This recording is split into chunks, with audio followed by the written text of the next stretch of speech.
Namaste everyone, and welcome to another lecture on Srimad Bhagavad Gita. Today we will research chapter 5, verse 1 to 6. This chapter is on Sannyasa Yoga, and it starts with Arjuna asking a very simple question of Sri Krishna. Arjuna says, on the one hand, you praise renunciation of action and at the same time recommend its performance. So tell me conclusively between these two, which is better? So the question here is Sri Krishna on the one hand is renouncing action, but at the same time Sri Krishna is saying you have to act. It is your duty to act. So here we have the dichotomy. Which is better, to act or not to act? So let us see what Sri Krishna says. Sri Krishna says, both renunciation and performance of action lead to the highest bliss.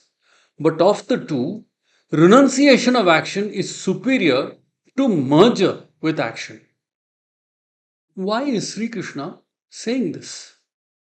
So let us look at what is renunciation of action, what is merger with action. In renunciation of action, we say no to the stimulus. Now, the stimulus will come from outside, but the stimulus can also come from within. So, whether the stimulus comes from outside or within, depending on our own sense of self worth, we will respond. But our ability to push it down is very, very difficult. Why? Because when we negate the response, what we are actually negating is our sense of self worth. We are telling our sense of self worth that no, you are going to keep quiet, you are not going to speak, you are not going to act. It is very difficult, especially if something means a lot to you. So, the renunciation of that action is very difficult. Now, let us look at the merger with action. When we act, there are multiple layers which drive our action. The first is our DNA, who we are, that I on which is layered our DNA. Then comes our conditioning, our operating system with which we interact with the world. This operating system is given to us by our parents, then school, then friends. All of these make us who we are. And most of the time, we will respond in a manner where this operating system is always in alignment with the way we act. So, in order to merge with the action, we need to negate all this. Most of the time, that is not possible because who we are is that. All those layers that come on top of us define who we are, and we will always act in that manner. If I am a vegetarian, I will only eat vegetables. If I am a non vegetarian, I will also eat other things. Generally, our conditioning will define everything we do. And this means that for us to merge in the action will be far more difficult. Also, when we act, we are giving way to that internal stimulus, that need to act, the need to protect our self worth. That Sri Krishna says is slightly inferior to suppression of self worth.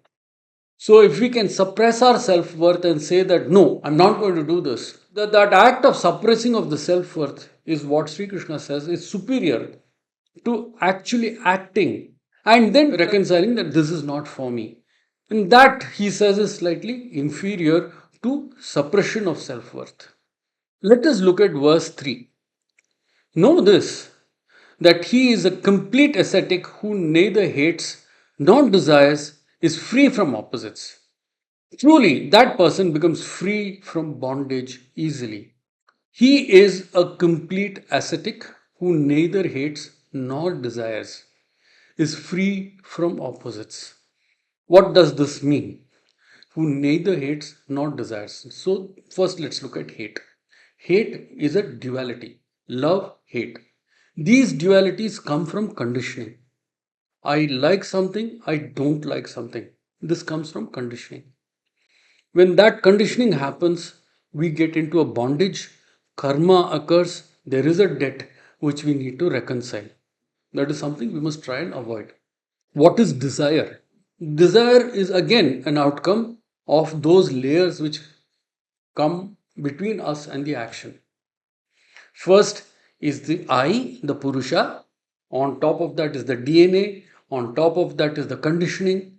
And all of these get together and give us the Swabhava or the natural state which we present to the rest of the world.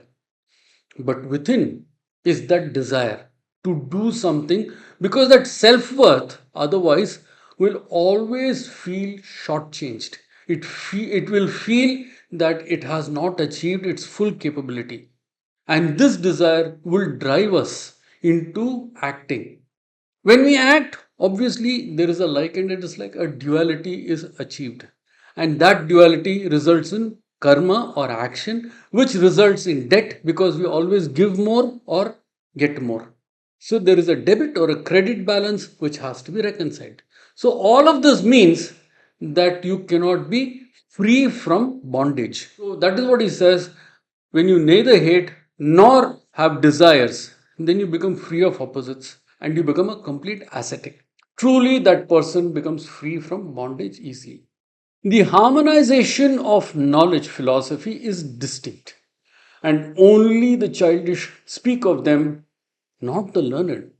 Even though when one is established, then truly fruits of both are obtained. What does he mean by this? We have seen in chapter 2, Sankhya Yoga, that all creation comes from the Brahman. So it's a very distinct thing that source of all creation, action, everything is embedded in the Brahman. And Brahman is embedded in everything. Though it does not act, it does not carry the karma with it. Those that know will not speak about it because it is an experience. They are experiencing the Brahman within themselves. Those that don't know, they may speak about it, they'll intellectualize it. You will find a lot of people intellectualizing the subject of Brahman because it is not easy to experience. And so he says that only the childish speak about them, not the learned. In this case, learned are those who are completely embedded in the Brahman or have the Brahman embedded in them. It's the same thing. The merger is such that there is no duality. There is no you and I. There is only a composite thing. The person has merged. There is a yoga. There is samadhi. So he says that the harmonization of knowledge philosophy is distinct, and only the child speaks of them, not the learned. Even though when one is established, then truly both, the fruits of both are obtained. What is the fruit of both? Merger with the Brahman. Verse 5. The philosophical state obtained by yogis is also reached when one that sees knowledge also sees action. What is the philosophical state? Merger with the Brahman. Because this is what yogis attempt to do, they want to do in their lives. What does he mean by saying that when one sees knowledge, also sees action? Both of them are combined at the same time. What this means is that if your action is completely embedded with the Brahman in it, that means there is no individuality, there is no I. The I is lost. The action is happening, but there is no Purusha, there is no I. Then you become a yogi. And when you become a yogi, you also see the same if everywhere. You see the same knowledge everywhere. And so even if you are acting, that action is actually Brahman to Brahman, not me to you, not me to someone else. Accepting Maya around you as opposed to you remaining in Maya but not being affected by it. What is the difference? It means that even though you are seeing Maya everywhere, you are unaffected by it. And when you are unaffected by it, it exists. So do you. but there is no turbulence created by that on you. What happens around you does not impact you, does not change you. You are remaining static. You're like a lotus in a pond. When something falls on you, it just falls off. The universe and you have become one. And that is the philosophical state that is obtained by yogis. Renunciation is painful to obtain without implementation of yoga. But when harmonized in yoga, the ascetic quickly goes to the Brahman. Why is renunciation painful to obtain? As we have seen before, we are layered by multiple states. And these states are constantly at conflict with the rest of the world because of the need to establish sense of self-worth. When we need to establish our self-worth, we need to act. When we need to act, we need to convince the other that our self-worth is worthy of them. Where all this begins to create conflict. That is, most of the time we are outward facing and we are constantly looking at the environment to see how can I create value for myself. But in order to create value for myself, I need to create value for others. This is called Vijnana, the awareness of the environment. When the environment is positive, we grow. When the environment is toxic, we shrink. All of this is going to be an impediment for us to grow in yoga. Similarly, when we receive information, if it creates agitation, if it creates fear, anxiety, what happens to us? We are no longer independent of the stimulus. So, what happens is that we need to first begin to balance all this out and remain in harmony. So, the first thing here is the practice of what is called Yama and Niyama. What is Yama? Yama is how we interact with the environment and how we bring peace in all our transactions with everybody else. Niyama is how we dump baggage. Every experience brings with it a lot of baggage. So we have to be cleansing ourselves all the time, dropping and dumping baggage, not allowing the past to affect our future decisions by remaining in the present. When we manage to do this, what happens is the environment is no longer able to impact us, affect us. As a result, what happens is that when we are internally clean and externally we are all the time trying to respond in a manner that creates harmony in others as well, in the environment as well, we begin to slowly bring down the temperature with which we function in the environment. And that is very difficult, which is why he says renunciation is painful to obtain without implementation of yoga. So when you implement Yama and Niyama, then slowly what happens is that you are able to tell your sense of self-worth, boss, this is all you are going to get. So when you are not feeding your sense of self-worth, it is a renunciation. You are beginning to renounce something so that the sense of self-worth is beginning to get isolated from the outcomes that happen to it. Similarly, the sense of self-worth is being told that it should not desire anything. So slowly, it is what is called pakvata. That is, in Tamil it is called pakkuvam or maturity or a cultivation that is internal begins to occur.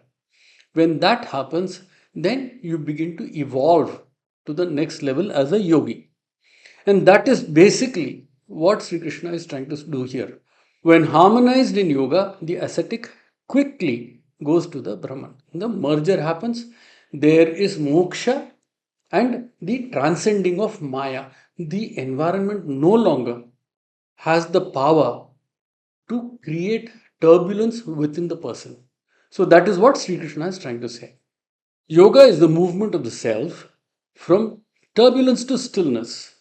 from cacophony to silence, from sense of doership or ahankara to inertness or bhasma. Thank you for watching. Please do like, share and subscribe. For more information, please visit www.schoolofyoga.in.